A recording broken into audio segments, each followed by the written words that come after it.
Chapter 21, Part 1.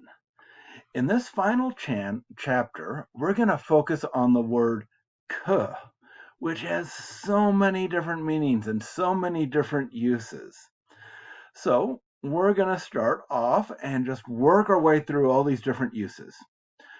We're going to start with que as a pronoun, that's normally translated as what or that, and sometimes whom or which.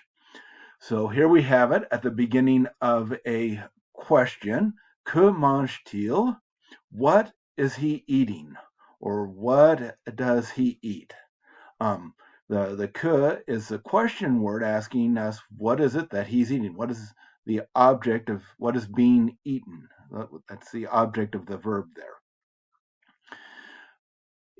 Here we have it in a subordinate clause. Le garçon que j'ai vu n'est plus là. The main clause is le garçon n'est plus là. Ne plus around être is no longer there. And what boy is it? It's a boy whom I saw. Avoir vu, the passé composé of voir, one of our V verbs that you need to pay special attention to. So we've got the que introducing the subordinate clause, acting as a pronoun that where the antecedent is the boy. So the boy whom I saw is no longer there. La philosophie que je préfère est celle de Pascal. So again, here the main sense is la philosophie, the philosophy, is that of Pascal. So, the philosophy is that of Pascal is the main clause. That doesn't make a whole lot because the key of the sentence is in this dependent clause. Que je préfère. Je préfère what philosophy? The que, or what do I prefer?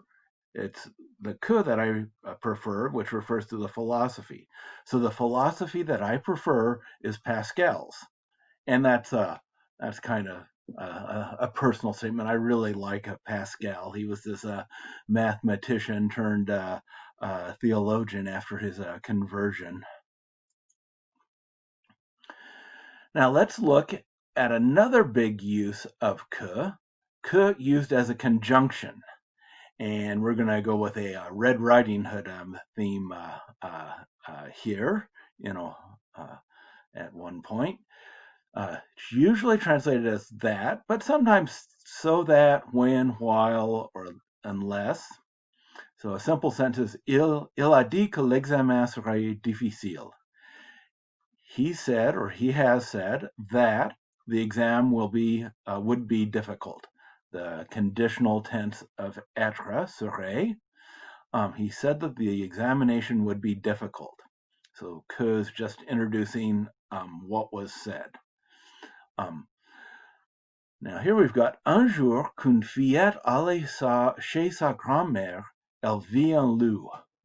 So here we have one day, and then we've got que, une fillette, a little girl, allait, that's the passé simple, or the imperfect of aller, to go, chez sa grand-mère. So one day, literally, that a little girl was going to her grandmother's.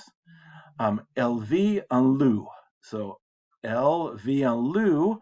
So V can either be the passé simple of voir, or it can be the present tense of vivre, to live. But it's a transitive verb. The direct object is a wolf, so it's going to be to see. So she saw, the passé simple of voir, to see. So literally, it's one day that a girl was going to her grandmother's. She saw a wolf.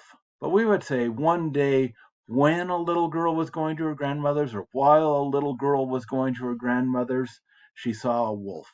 So here que has kind of a time sense to it, a simultaneity sense.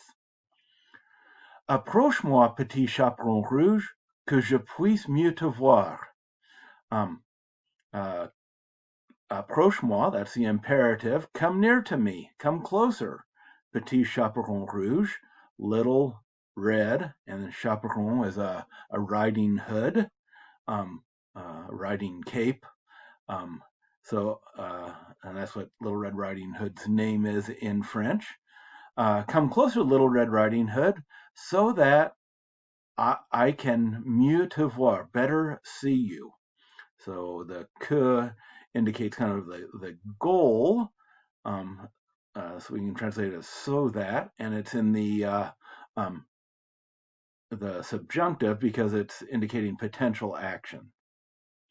So here we've got que getting translated as so that. Now, note that if we translated it as that, it would still work. Come closer, Little Red Riding Hood, that I may see you better. That or so that would both work in this situation. Now, here's a new use that we haven't seen before. Que can be used to avoid doubling the initial adverb or conjunction. For example, with quand. We're not going to say quand such and such happens, and quand such and such happens, then such and such. We're going to say the second quand is going to get replaced by a que.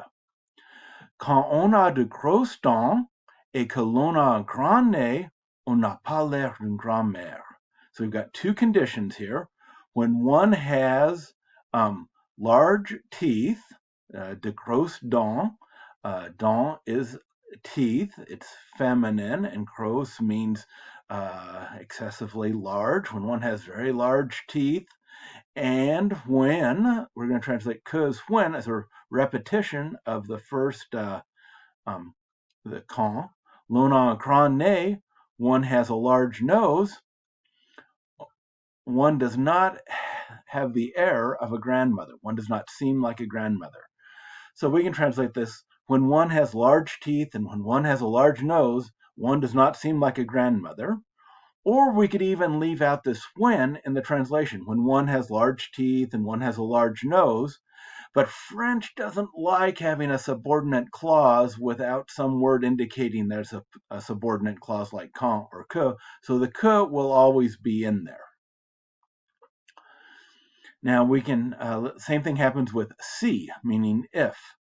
Si tu t'approches et que tu me montres ton panier, so see if you come closer to me, and if you show me your basket, panier, that has a word for bread, so it has the idea of basket is something that you carry bread in, but that's a normal word for basket.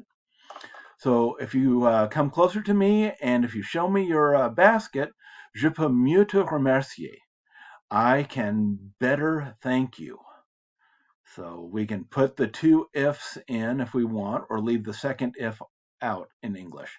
If you come closer to me and show me your basket, I can better thank you. Be careful, Little Red.